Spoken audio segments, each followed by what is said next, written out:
உறவுகள் அனைவருக்கும் வணக்கம். நம்ம இப்போ எங்கே வந்திருக்கோம்னு பார்த்தீங்கன்னா, கீழடி. கீழடி எங்கே இருக்குன்னு பார்த்தீங்கன்னா, மதுரை. மதுரை மாவட்டத்தில் நம்மளுக்கு வந்து கீழடின்ற ஒரு ஊர் இருக்குது. அந்த இடத்துல பார்த்தீங்கன்னா, புதுசு புதுசா கற்கள், பழங்கால பொருட்கள் இதெல்லாம் வந்துட்டு கண்டுபிடிச்சத அப்படியே வந்து நம்மளுக்கு வந்து இத வந்து ஒரு அருங்காட்சியகமா வச்சுருக்காங்க. கண்டிப்பா இதெல்லாம் குழந்தைங்கள கூட்டிட்டு போய் பார்க்க வேண்டிய இடம். ஜம்பை ஜம்பை எங்கள் ஊர் பக்கத்தில் இருக்கிறதுனால என் ஹஸ்பண்ட் கை காட்டினாரு. அதனால அப்படி ஜம்பைன்னு காட்டுது. ஒவ்வொரு தமிழ்நாட்டில் இருக்கிற ஒவ்வொரு இடத்துல என்ன ஸ்பெஷல்னு சொல்லிட்டு இந்த இடத்துல ஒரு டிவி வச்சு நம்மளுக்கு வந்துட்டு என்னென்ன கண்டுபிடிச்சாங்க அப்படின்ற மாதிரி நம்மளுக்கு வந்து அதை அப்படியே வந்துட்டு ஓடிட்டே இருக்குது அந்த டிவியில். இதில் பார்த்திங்களா, அந்த காலத்துலேருந்தே நம்மளுக்கு கண்டெடுக்கப்பட்ட கற்கள், பானைகள், அப்புறம் வந்துட்டு அங்கே இருந்த உளிகள், சிற்பங்கள் இது எல்லாமே நம்மளுக்கு ஒவ்வொரு இடத்துல நம்மளுக்கு இதை வந்து அழகா எடுத்து அது ஒரு ஃபோட்டோவா எடுத்து அழகா பண்ணியிருக்காங்க. இது வந்து பிள்ளையார்பட்டி. நம்ம வந்து ஒவ்வொரு வீடியோவிலும் ஒவ்வொரு பேர் சொல்லலைனாலும் கரெக்டாக நான் அழகா ஜூம் பண்ணி பிடிச்சிருக்கேன். அழகா பார்த்து தெரிஞ்சுக்கோங்க. நான் ஒவ்வொரு விஷயத்த நான் வந்து அப்படியே விட்டுருவேன். அதனால தான் அழகா பார்த்துக்கோங்கன்னு நான் சொல்கிறேன். இந்த இடத்த வந்து கண்டிப்பாக குழந்தைங்களெல்லாம் கூட்டிகிட்டு போய் ஒரு டைம் பார்த்துட்டு வாங்க. நம்ம வந்து அந்த காலத்தில் எப்படி வாழ்ந்தாங்க அப்படின்றது நம்ம இப்போ கண்ணுக்கு நம்ம முன்னாடி வந்து நிற்காது. ஆனால் இந்த இடத்துக்கு போனீங்கன்னா கண்டிப்பாக வந்து நிற்கும். ஒவ்வொரு ஊர்லேயும் எடுக்கப்பட்ட ஒவ்வொரு பொக்கிஷமும் அதை புகைப்படமாக எடுத்து ஒரே இடத்துல வச்சுருக்காங்க. நம்ம ஒவ்வொரு ஊருக்கும் போனால் அது பார்க்க முடியுமா என்னமோ எனக்கு தெரியல. கண்டிப்பாக இந்த இடத்துக்கு வந்தால் பார்க்கலாம். இது வந்து வைகை ஆறு போகுதுங்களா, அதோட மேப் வந்து இது. அது பக்கத்தில் என்னென்ன ஊர் இருக்குது எல்லாமே போட்டாங்க. நம்ம வந்து ஒரு டிக்கெட் வந்துட்டு கம்மி தான், ரொம்ப கம்மி தான் வாங்குறாங்க. ஒரு ஆளுக்கு ஒரு ரூ. 50 அப்படின்ற மாதிரி தான் வாங்குறாங்கன்னு நினைக்கிறேன். என் ஹஸ்பண்ட் வந்து டிக்கெட் எடுத்ததுனால எனக்கு அது சரியாக தெரியல. ஆனால் ஒவ்வொரு இடமும் அவ்வளோ அழகா சூப்பராக புகைப்படம் பிடிச்சி அதை வந்து ஒரு ஃபோட்டோவாக மாட்டி வச்சுருக்காங்க. நம்ம வந்து ஒவ்வொரு இடத்துக்கும் போய் தெரிஞ்சுக்கிறத விட கண்டிப்பாக நம்ம அங்கே போய் தெரிஞ்சுக்கலாம். மதுரை பக்கத்தில் தான் இருக்குது.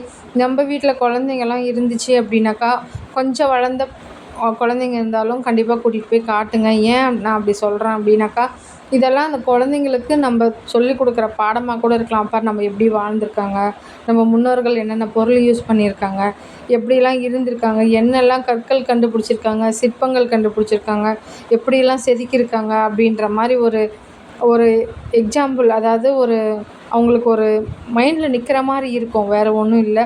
அந்த காலத்தில் பாருங்கள் எப்படி இப்படி வறண்ட நிலமா இருந்தது. இந்த திருப்பரங்குன்றம், கல்வெட்டு இதெல்லாம் பாருங்களேன். நம்மலாம் ஒரே இடத்துல போய் நின்னா நம்மளுக்கு கண்டிப்பாக அது தெரியாது. நான் வந்து ஒரே இடத்துல எல்லாமே போய் பார்த்துட்டு வந்த மாதிரி இருந்தது. இதெல்லாம் வந்து மதுரையில் இருக்குதுன்னு சொன்னாங்க. ஆனால் நாங்கள் அங்கே டைரெக்டாக அங்கே போய் பார்க்கல. நாங்கள் வந்து ஒரே மியூசியத்தில் தான் போய் பார்த்துட்டு வந்தோம். சூப்பராக இருக்குங்க. ஆனால் பார்க்குறதுக்கு வந்து உள்ள ஒரு அழகான வீடு மாதிரி தான் இருக்குது. நான் வந்து இந்த ஃபோட்டோ, இந்த வீடியோஸ்லாம் எடுத்தது வந்து கிட்டத்தட்ட ஒரு கால் மணி நேரம் கூட இல்லை. ஆனால் உள்ளே நிறைய இருக்குது. இங்கே பார்த்தீங்களா, மண்ணிலிருந்து நம்மளுக்கு என்னென்ன கிடச்சிருக்குன்ட்டு அப்படியே அதை வந்து ஒரு அழகா வந்து எடுத்துகிட்டு வந்து வச்சுருக்காங்க பாருங்களேன். நம்ம இப்போ பானை செய்கிறோம், எல்லாம் பண்ணுறோன்னா அந்த காலத்தில் ஆதி காலத்திலன்னு சொல்லுவாங்க பார்த்தீங்களா, அப்போல்லாம் பாருங்கள் இது மாதிரி தான் இருந்திருக்கு. இது மாதிரி செஞ்சுருக்காங்க. இதெல்லாம் பாருங்கள், இந்த வீடே அப்படியே ஒரு கூலிங்காக சூப்பராக இருந்தது. வீடு மாதிரி தான் இருந்தது, மியூசியம் மாதிரியே இல்லை. ஏதோ நம்ம வீட்டுக்குள்ளே போகிற மாதிரி தான் இருந்தது. அவ்வளோ அழகாகவும் அவ்வளோ க்ளீனாக நீட்டாக சூப்பராக வச்சுருக்காங்க. மெயின்டெனன்ஸ் சூப்பராக பண்ணுறாங்க. எனக்கு வெளியே கொஞ்சம் போகிற வேலை, அடுத்தது கோயிலுக்கு போகணும், மீனாட்சி அம்மன் கோயிலுக்கு போகணுன்றதுனாலேயே நான் கொஞ்சம் பாதி எடுத்து கால்வாசி தான் எடுத்தேன். இன்னும் நான் வந்து மியூசியம்குள்ளெல்லாம் எதுவுமே நான் போகல. இங்கெல்லாம் பார்த்திங்கன்னா சூப்பராக இருக்குங்க. அதை பார்க்கும்போதே நம்மளுக்கு எப்படி இருக்குதுன்னு பார்த்தீங்கன்னா, இதெல்லாம் இருந்திருக்கா, இதெல்லாம் இப்படி இருந்திருக்கா அப்படின்ட்டு அதோட குறிப்புகள், அப்படி அது என்னென்ன பயணம் அதாவது நம்ம அவங்க எடுத்த இந்த இதெல்லாம் அவ்வளோ அழகா கரெக்டாக நம்ம இந்த நியூஸ் பேப்பர்லலாம் போட்டிருப்பாங்க பார்த்தீங்களா, நியூஸ்லலாம் அடிக்கடிக்கு வந்திருக்குங்க இந்த ஒரு விஷயம்லாம். இதெல்லாம் நம்ம பார்த்துருக்கோமே. நான் வந்து நிறைய வந்து இந்த நியூஸ் கீழடியில் கிடச்சிது, இது கிடச்சிது, அது கிடச்சிதுன்னு சொல்லுவாங்க. இது எல்லாமே வந்துட்டு நியூஸ் தான். அந்த காலத்தில் பாருங்கள் கிராமம்னா எப்படி இருக்கும் அப்படின்ற மாதிரி ஒரு அழகான ஒரு புகைப்படம் இது. அந்த காலத்தில் விவசாயிகள் எப்படி இருந்திருப்பாங்க அப்படின்ற ஒரு புகைப்படமும் இப்படி தான் இருந்தது. காலையில் சூரியன் உதைக்கும்போது எப்படி இருக்கும், மாலையில் மறையும் போது எப்படி இருக்கும் அப்படின்ற ஒரு புகைப்படம் முதலாண்டு இதில் இருந்தது. அந்த காலத்தில் என்னென்ன மரங்கள் வளர்த்தாங்க, எப்படிலாம் விவசாயம் பண்ணாங்க, மக்கள் எப்படிலாம் வந்துட்டு வாழ்ந்தாங்கன்ற ஒரு புகைப்படமும் இங்கே இருந்தது. அப்புறமா பெரிய பெரிய மரங்கள் எப்படி இருந்தது, எப்படி விவசாயம் பண்ணாங்க, இதை பற்றின டீட்டெயில்ஸ்லாம் அங்கே ரொம்ப ரொம்ப ரொம்ப நல்லா இருந்தது பார்க்குறதுக்கு. இது பார்த்தீங்கன்னா திமிலுள்ள காளை, அதாவது திமிலுள்ள காளை, அது ஏதோ சொல்கிறாங்க, திமிலுள்ள காளையா திமிலுள்ள காளையா தெரியல. ஆனால் இதுக்கு ரொம்ப திமிரு இருக்குதுன்னு சொல்லி சொன்னாங்க. அது என்னன்னு எனக்கு தெரியல. யாருக்காவது தெரிஞ்சால் எனக்கு ஒரு கமெண்ட் பண்ணுங்கள். அவ்வளோ வந்து எலும்பாக இருந்தது. பார்க்கவே நம்மளுக்கு ஒரு மாதிரி மனசு கஷ்டமாக இருந்தது. என்னதான் இருந்தாலும் ஒரு காளை உயிரோடு இருந்திருக்கிறப்ப எப்படி இருந்திருக்கும் அப்படின்ற மாதிரி. இது பார்த்திங்கன்னா கருப்பு சிவப்பு பானைன்னு சொல்லி சொல்கிறாங்க. சூப்பராக இருந்தது. இது என்ன போர்டு மட்டும்தான் வச்சுருக்காங்களா அப்படின்னு பார்த்துக்கிட்டே போனாங்க. போர்டு மட்டும் வைக்கல, அந்த பானை ஒரிஜினலாகவே இருந்தது. அது பார்க்குறதுக்கு ரொம்ப மனதுக்கு சந்தோஷமாக இருந்தது. இப்படிலாம் பானை செஞ்சுருக்காங்களா, இல்லை இது என்ன டிசைனா, இது எப்படி செஞ்சுருப்பாங்கன்ற மனசில் மைண்டில் அது மட்டும்தான் ஓடிட்டே இருந்தது. அப்புறம் பார்த்திங்கன்னா நம்மளுக்கு என்னென்ன கிடைச்சது, இதெல்லாம் என்னது, இதெல்லாம் நம்மளுக்கு ஊரில் கிடைக்காததா அப்படின்னு நீங்கள் நினைக்கலாம். ஆனால் இதெல்லாம் இப்போதைக்கு காலத்தில் இல்லைங்க. இதெல்லாம் ரொம்ப பழைய காலத்து. என்னை கேட்டால் திட்ட ரொம்ப வருஷம், எனக்கு அதை பற்றி சரியாக டீட்டெயில் தெரியல. ஆனால் ரொம்ப வருஷம். உங்களுக்கு யாருக்கா தெரிஞ்சால் எனக்கு கமெண்ட் பண்ணுங்கள். ரொம்ப வருஷத்துக்கு முன்னாடி இதெல்லாம் கண்டுபிடிச்ச ஒரு விஷயம். ரொம்ப வருஷத்துக்கு முன்னாடி யூஸ் பண்ண ஒரு விஷயம். இதெல்லாம் நம்ம மக்கள் இதெல்லாம் யூஸ் பண்ணியிருக்காங்க அப்படின்ட்டு. அழகாக இருந்தது. ஒவ்வொரு பானையும் இப்பயும் உடையாமல் புதுசாக இருக்கிற மாதிரியெல்லாம் அந்த மண்ணுலேருந்து அழகாக எடுத்து வச்சுருக்காங்க. அவ்வளோ அருமையாக இருந்தது.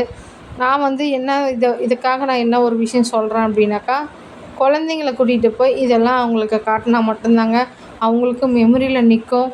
இது வந்து எவ்வளோ பெரிய பானையை நான் பார்த்ததே இல்லை. அந்த பானையிலே பாதி தாங்க அப்படியே செவுத்துலேயே அப்படியே பண்ணி வச்சுருக்காங்க. சூப்பராக இருந்தது. நீங்கள் பார்க்கறதுக்கு வீடியோவில் பார்க்குறதுக்கு எப்படி இருக்கோ தெரியல. ஆனால் நான் வந்து நேரில் பார்க்குறதுக்கு பயங்கர பெருசாக இருந்தது. உள்ளே பார்த்திங்கன்னா ரொம்ப ரொம்ப பெரிய பெரிய பானைகள், அப்புறம் குடுவைகள், நம்ம தண்ணி குடிக்க யூஸ் பண்ண குடுவைகள், அதெல்லாம் ரொம்ப அதிகமாக இருந்தது. அதெல்லாம் பார்க்க பார்க்க எனக்கு ரொம்ப ஆசையாக இருந்துச்சு. இப்படிலாம் வாழ்ந்துருக்காங்களா, இதெல்லாம் இருக்கும்.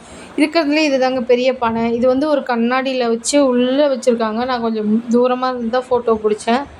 பார்க்குறதுக்கே இவ்வளோ இதாக இருக்குது பாருங்கள். அப்போ இங்கேருந்து பார்க்கும்போது உங்களுக்கு சின்னதாக தான் தெரியும். அங்கே கிட்ட போய் பார்த்தா திட்ட இதில் ஒரு 10-15 குடம் தண்ணி பிடிக்கும்னு எனக்கு தெரியுது.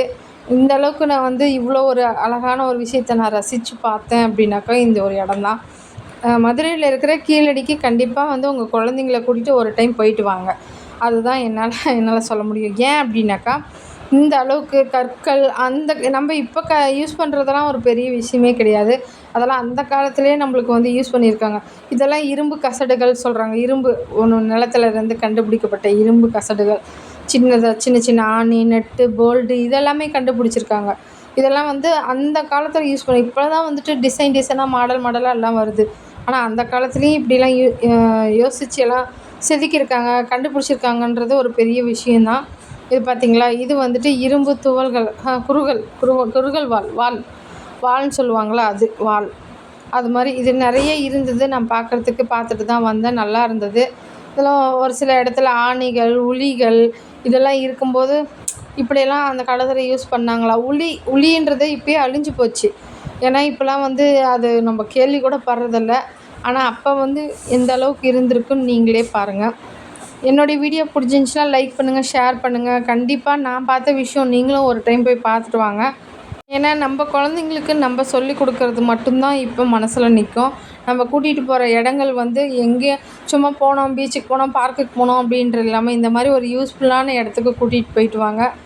அந்த குழந்தைங்க மைண்டில் கொஞ்சம் நிற்கும். ஏன்னா இதெல்லாம் நம்ம முன்னோர்கள் வாழ்ந்துருக்காங்களா அப்படின்ட்டு. இதெல்லாம் பார்த்திங்கன்னா எலும்புகள் அப்படி எனக்கு அங்கே பார்க்க ரொம்ப இதாக இருந்தது. என்னுடைய வீடியோ பிடிச்சிருந்துச்சின்னா லைக் பண்ணுங்கள். தேங்க்ஸ் ஃபார் வாட்சிங். கண்டிப்பாக ஒரு தடவை போயிட்டு வாங்க.